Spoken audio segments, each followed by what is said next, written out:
Imaginemos esta escena por un segundo.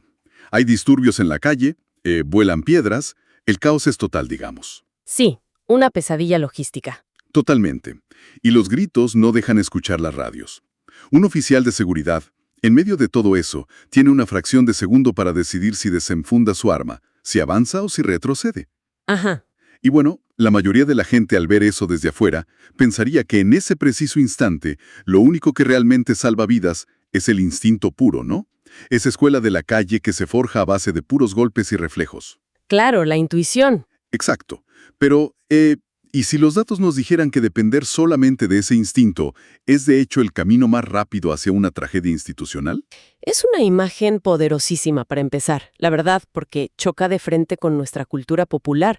O sea, llevamos décadas consumiendo esta narrativa del detective curtido. El del cine, ¿no? Sí, el de la gabardina gastada, que nunca abrió un manual de procedimiento, pero resuelve el caso rompiendo todas las reglas. Y claro, es súper romántico, pero la realidad operativa del siglo XXI nos demuestra que esa falta de teoría y preparación formal no es un superpoder. Ya. Es una negligencia sistémica. Y precisamente por eso le damos la bienvenida a nuestra audiencia a un nuevo análisis a fondo.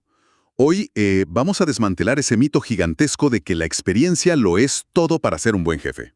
Que es un mito muy arraigado. Demasiado. Vamos a desempacar esto usando una fuente fascinante. Son unos extractos del texto El líder capacitado, que es parte del libro Management y Liderazgo Estratégico del magíster Marcelo Fuentes. Así es. Y nuestra misión hoy, para quienes nos escuchan, es entender por qué, en el mundo de la seguridad ciudadana, y ojo, con lecciones que cruzan a cualquier gerencia corporativa, la educación continua no es un lujo, es literalmente la única barrera real contra el fracaso. Y el viaje que propone el autor es muy peculiar, ¿eh? No es el típico texto súper seco de administración pública. Para nada. Pasa por reflexiones de Albert Einstein sobre lo maravilloso del saber, mete metáforas sobre el alpinismo en el Aconcagua y hasta utiliza, digamos, la comedia clásica de Hollywood para explicar cómo funciona la mente de un líder moderno. ¡Wow! Sí, es una mezcla súper ecléctica. Es un enfoque muy multidisciplinario, que en el fondo es exactamente el punto que quiere probar el autor. O sea, un líder no puede saber de una sola cosa. Me encanta ese enfoque. Y bueno, para entrar en materia, el texto plantea un contraste histórico que me pareció súper revelador. Habla de cómo ha evolucionado la simple idea de autoridad a lo largo del tiempo. Ajá, el recorrido institucional. Exacto. Hubo una época en la que, literalmente, el único requisito para mandar era ponerte un uniforme. El hábito hacía el monje y ya está. Tal cual. La evolución histórica que documenta Fuentes es, en el fondo, un reflejo de cómo la sociedad se ha vuelto más compleja. O sea, primero bastaba el uniforme. Luego, el Estado empezó a exigir la escuela primaria.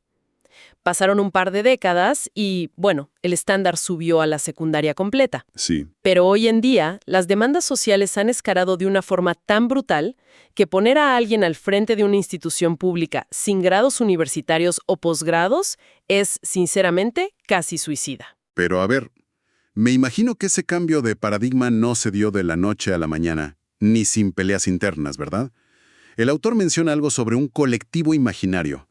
Esa vieja guardia que se resiste a los cambios. Exacto, los famosos antecesores. Esa típica voz de pasillo que dice cosas como, mira, un universitario de traje y corbata no va a saber cómo manejar un móvil policial a las 3 de la mañana en un barrio peligroso. Claro, esa es la resistencia natural de cualquier institución que envejece. Pero el autor rebate eso con un concepto que me parece central.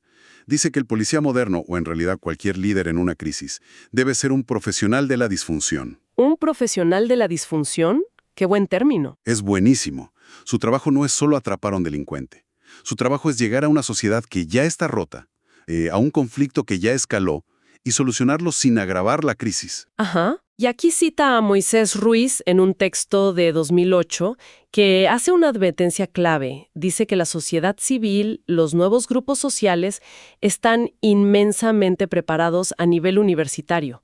El acceso a la educación superior se ha democratizado muchísimo. Ah, entiendo perfectamente por dónde va. O sea, si la población a la que intentas proteger, o incluso regular o gobernar, tiene más herramientas analíticas que tú, la autoridad básicamente se desmorona. Totalmente. No puedes gestionar conflictos súper complejos si tu nivel de comprensión del mundo es inferior al de las personas involucradas en el conflicto. Exactamente. O sea, la experiencia empírica de la calle es útil, obvio, nadie lo niega, te da temple, pero el líder actual necesita entender la mecánica detrás del caos. Necesita saber, no sé, de criminología, victimología, narcocriminalidad e incluso informática. Claro, el abanico se abre. Pensemos en otras profesiones.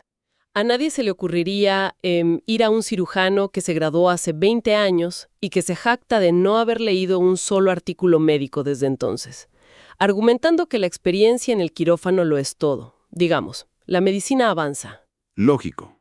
Sería una locura. Entonces, ¿por qué la seguridad pública, que trata nada menos que con la vida y la libertad de las personas, se quedaría estancada? Bueno, vamos a desempacar esto porque entiendo el punto teórico. Pero a ver, poniéndome en los zapatos de alguien operativo. Si hay una situación de caos total en la calle, un tiroteo, una toma de rehenes, la sociología suena súper bien en un salón de clases.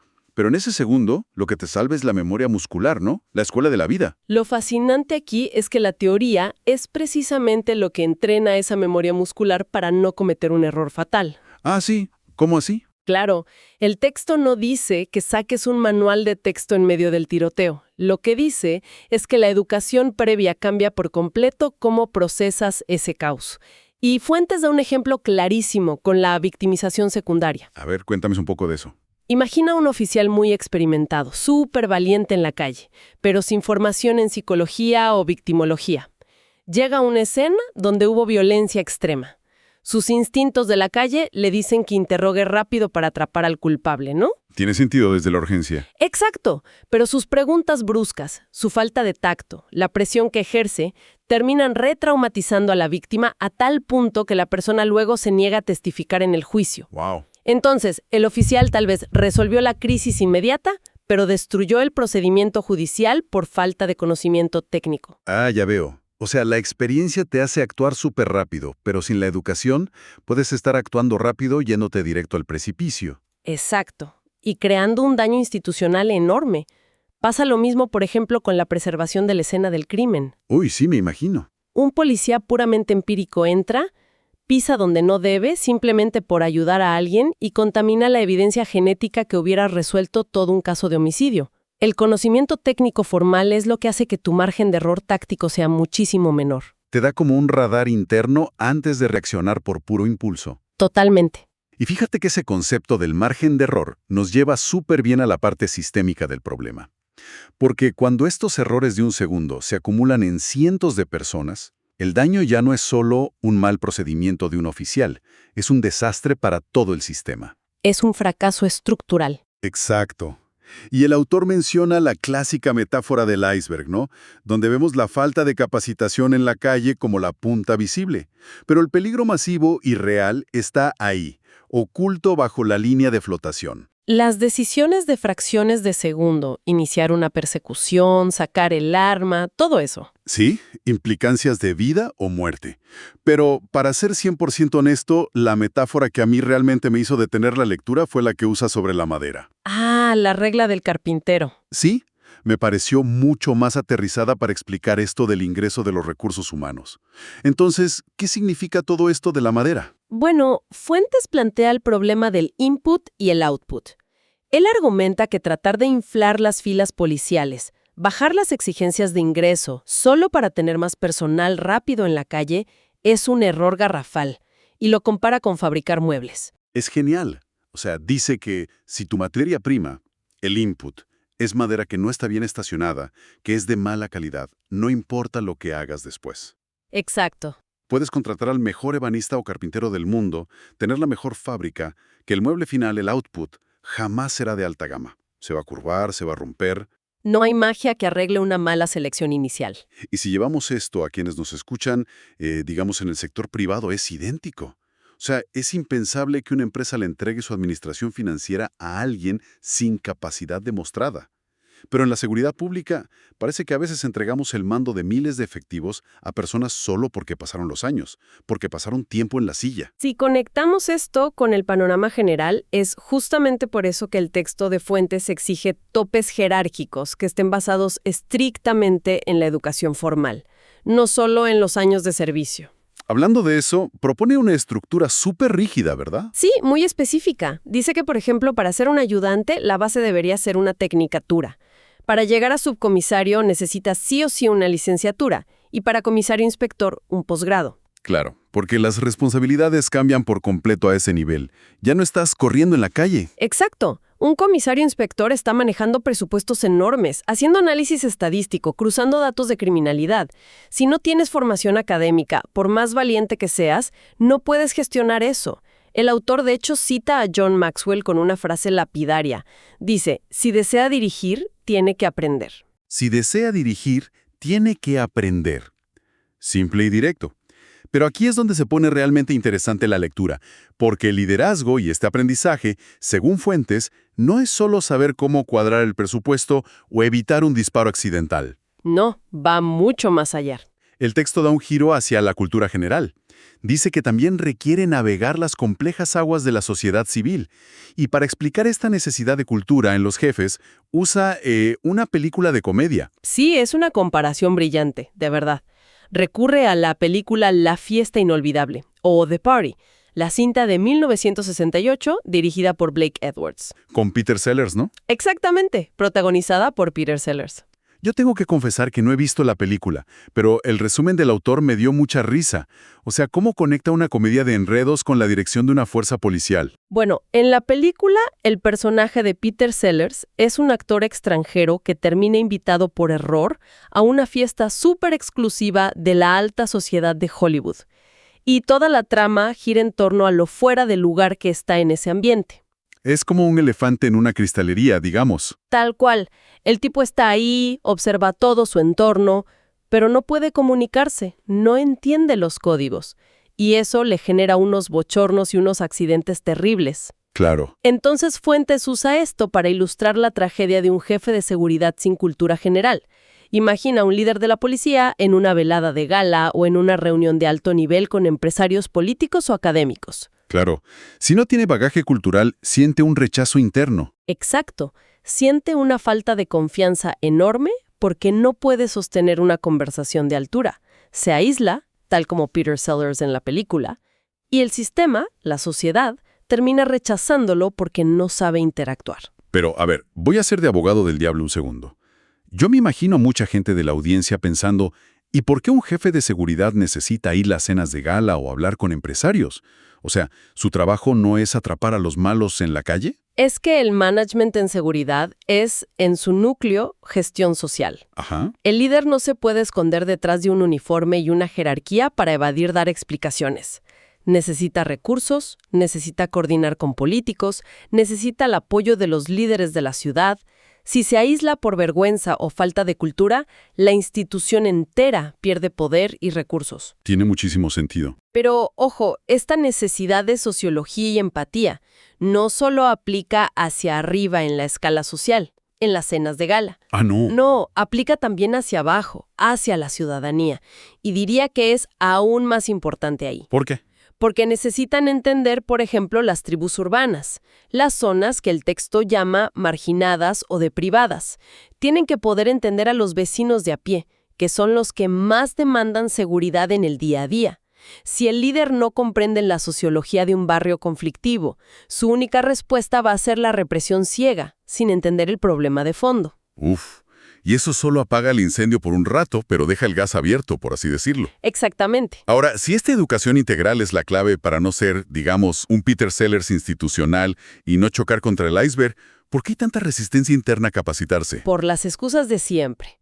La principal es el tiempo. Claro.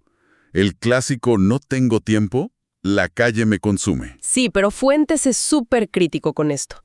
Él dice que estudiar sí requiere tiempo, obviamente, pero se lo quitas a tu recreación y a tu descanso, no al trabajo.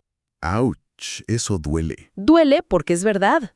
Él dice que mientras los críticos duermen la siesta los domingos, o ven televisión, o juegan fútbol, Los líderes reales se levantan a las 4 de la mañana un domingo para estudiar. Es puro sacrificio personal. Es que el esfuerzo tiene que venir de uno mismo. Y para retratar a estos críticos, el autor trae un poema sobre el alpinismo que me pareció buenísimo. El poema de la Aconcagua, el coloso de América. El centinela de piedra. Ese mismo. Y es básicamente la fábula de la zorra y las uvas, ¿no? Los zorros dicen que las uvas están verdes simplemente porque no las alcanzan. Exacto. El autor dice que los hombres de seguridad juzgan inútil la capacitación solo cuando se dan cuenta de que Dios no les dio la perseverancia ni la disciplina para ir a las aulas. Desprecian el estudio porque no tienen la voluntad para sentarse 4 años a leer. ¡Qué fuerte! Pero qué real. Ahora, para ser totalmente justos con el personal operativo, el texto también plantea un desafío geográfico que es objetivo. Pensemos en los efectivos asignados a zonas rurales, a más de 100 kilómetros de la ciudad. Sí, eso es una barrera logística real. Es como comprar un reloj con engranajes súper finos y nuevos, pero dejar un par de engranajes oxidados sin pulir. O como comprar un auto de alta gama y ponerle una llanta de un tamaño diferente. El accidente es totalmente inevitable. Inevitable. Y por eso el texto menciona usar Internet, becas, crear una red de conocimiento consultando a profesores y doctores. Esto plantea una pregunta importante. Si sabemos que la geografía es un reto y que el sacrificio personal de estudiar a las 4 de la mañana es altísimo, ¿cómo hace la institución para motivar este enorme esfuerzo y no depender solo de la buena voluntad? Y ahí es donde entra la política. El texto señala que se necesitan decisiones de Estado. Y menciona un caso real que me pareció interesantísimo, el de la provincia de Mendoza entre 2008 y 2009. Sí, es el ejemplo empírico que corona la idea. En esos años, el Ministerio de Seguridad de Mendoza hizo algo clave. Equiparó los títulos policiales con la Universidad Nacional de Cuyo. Dejaron de ser cursitos internos para tener validez académica real. Y modificaron algo que el autor llama la tabulación de cursos, ¿verdad? Yo cuando lo leí me quedé pensando, ¿qué es exactamente eso? ¿Y por qué es tan revolucionario para ellos? Es vital, porque la tabulación de cursos es la tabla con la que te miden para darte ascensos y aumentos de sueldo. Antes quizás te daba más puntos simplemente ser viejo en la institución. Ah, el peso de la antigüedad. Claro, pero al modificar la tabulación empezaron a motivar económica y profesionalmente al personal para que volviera a las aulas. Básicamente dijeron, ¿quieres ascender y ganar más? Muéstrame tu título universitario. Tocaron la estructura de incentivos. Exacto. Si no tocas el bolsillo y la carrera, la cultura no cambia. Y tiene todo el sentido del mundo. Bueno, haciendo un poco de recapitulación ágil de todo esto que hemos conversado, el texto de Fuentes nos muestra claramente que la experiencia sola, digamos, caduca, ya sea que quienes nos escuchan manejen un equipo corporativo, una institución pública o sus propias carreras individuales. Aplica para todos. Sí. El uniforme de los años de servicio, las canas en la oficina, ya no esconden la falta de preparación continua. El mundo simplemente ha subido la vara académica. Totalmente. Y para ir cerrando nuestro hilo conductor de hoy, me gustaría recordar la frase de Domingo Faustino Sarmiento con la que el mismo autor concluye su texto, porque resume todo a la perfección. A ver, ¿cuáles? Él dice, todos los problemas son problemas de educación.